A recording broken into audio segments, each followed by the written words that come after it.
L'Europe, rongée par la crise de la dette, est-elle encore en mesure de promouvoir et de défendre les droits de l'homme?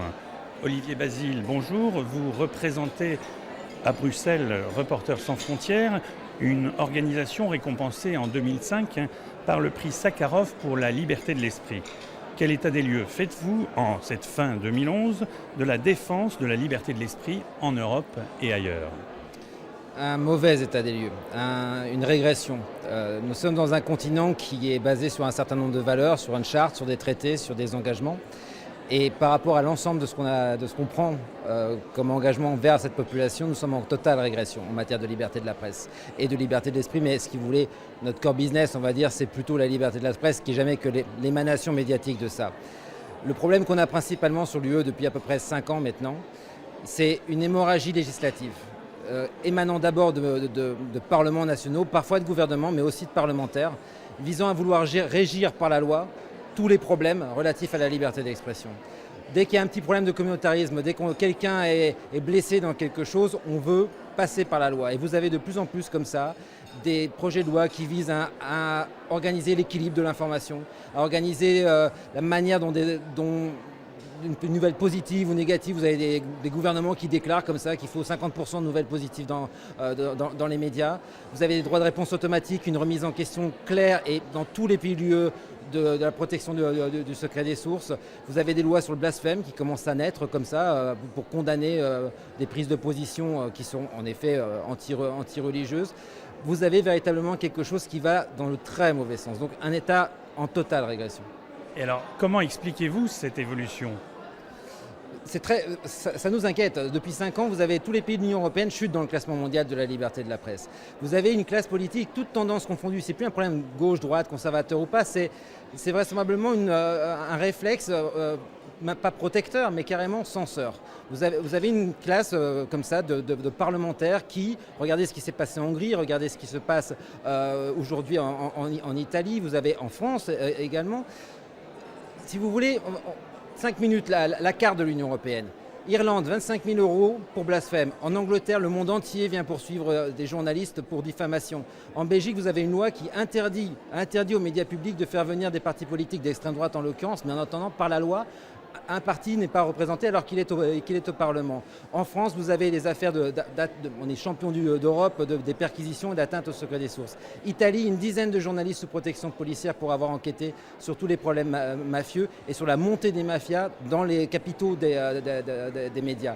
Sur la Grèce, vous avez une presse qui est en train de s'écrouler dans le cadre de problèmes de corruption et d'un financement qui a été complètement fait de manière anarchique. Vous avez des photographes qui travaillent dans des conditions quasi celles de zones de guerre.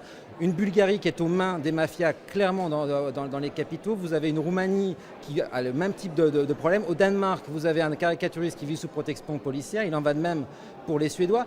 Et vous avez dans chaque pays, finalement, je pourrais vous faire comme ça à chaque fois, des législations qui sont communes. Et quand on essaie de monter ça au niveau européen, en leur disant il n'est pas normal qu'au sein d'un pays de l'Union européenne, on ait des lois telles que la loi hongroise.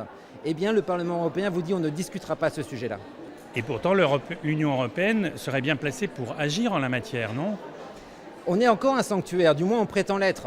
On est encore exemplaire, ou du moins on doit le rester. Encore une fois, c'est principalement en Europe que les défenseurs des droits de l'homme trouvent un accueil. On reste très généreux là-dedans, on reste très présent. Il faut le reconnaître, l'Union dépense beaucoup d'argent pour soutenir ce type de programme. Donc je ne suis pas en train de vous dire, elle ne fait rien. Mais le gros problème, c'est qu'on ne peut pas d'un côté voter des résolutions condamnant dans le monde tout un ensemble d'atteintes à la liberté de l'information et de l'esprit et en même temps refuser d'aborder ce type de problème dans vos propres pays. Vous ne pouvez pas saluer ce qui se passe dans les printemps arabes, le rôle des médias électroniques là-dedans et en même temps réaliser que les entreprises européennes sont celles qui ont vendu la technologie pour organiser ça. C'est même plus deux poids deux mesures, c'est cette impossibilité à réconcilier et le fait que c'est entendu dehors. C'est entendu au niveau européen, ça déforce l'Union européenne d'abord dans ce que nous constituons en tant qu'entité, en tant que 27 pays membres, mais c'est aussi notre voix à l'extérieur qui n'est plus crédible.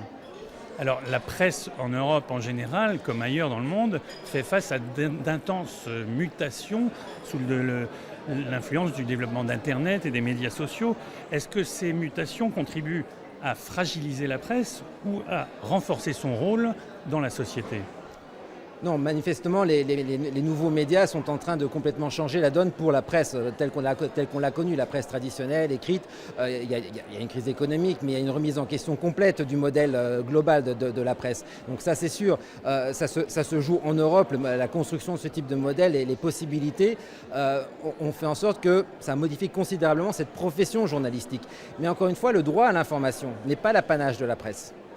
Le droit à l'information est un droit individuel. Certes, certains en ont fait profession et il faut la protéger, cette profession, parce qu'elle a un rôle, c'est un métier, c'est quelque chose sur lequel on doit construire. Mais en même temps, c'est sûr que les nouveaux médias, quels qu'ils soient, que ce soit les blogs, les médias sociaux, Internet, ce que vous voulez, ont donné un cul de boutoir et ont fait écrouler des choses qui étaient bien huilées, finalement. Et il faut reconstruire. Et en la matière, il faut bien reconnaître qu'on est peu créatif.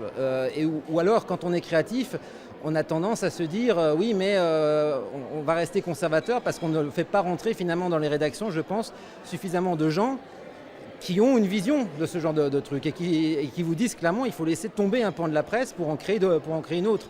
Et oui, en effet, l'Europe, c'est le laboratoire de ça. Parce qu'encore une fois, les médias électroniques dans les printemps arabes, ça a été un moyen de communication. Mais ça n'a absolument pas instauré 5 minutes de la liberté de la presse, ni en Tunisie, ni en Libye, ni en Égypte. Regardez ce qui s'y passe, c'est loin d'être fait. Ça reste un médium. De là à ce qu'on installe une liberté de presse, alors que ça se fasse avec des journaux sur Internet ou avec des journaux écrits, peu importe le support. La question est, est-ce qu'on y est arrivé? Loin de là. Alors, comment dessinez-vous la nouvelle géopolitique de la liberté de la presse dans l'après-printemps arabe où nous nous trouvons actuellement ? C'est une très bonne question. Le monde vient de bouger. Il faut être honnête, personne n'a vu arriver les printemps arabes, en tout cas pas comme ça. Chez Reporters sans frontières, on est comme tout le monde, on a été confronté à une masse de changements en la matière, à beaucoup de choses qui s'ouvrent. En effet, le Moyen-Orient aujourd'hui, et plus particulièrement le Maghreb, le monde entier finalement est centré un peu sur cette partie-là, en se disant si ça marche là, on peut peut-être l'exporter ailleurs. Les enjeux sont monumentaux, mais l'Europe en la matière, je le répète, et puis les États-Unis derrière, restent quand même ou devraient rester les moteurs de ça. Ils le sont, sincèrement, ils le sont. Il y a beaucoup d'aides financières ou matérielles qui apportent. Mais en même temps, il faut y apporter de la cohérence. Il faut qu'on y vienne avec une crédibilité. Or, on a soutenu ces régimes. On a fait en sorte que des régimes comme Ben Ali puissent rester en place pendant 20 ans avec notre bénédiction politique. Donc fatalement, il y a un gap là-dedans qu'il va falloir remplir très très vite. Et il va falloir retrouver, pas une virginité, mais beaucoup de crédibilité auprès de ces populations qui nous interrogent légitimement sur le rôle qu'on a pu jouer dans ce domaine-là. Et là, il y a en effet une géopolitique qui est en devenir et qui est très compliquée à identifier, de savoir précisément ce qu'il faut faire là tout de suite pour être efficace et concret. Olivier Basile, merci beaucoup.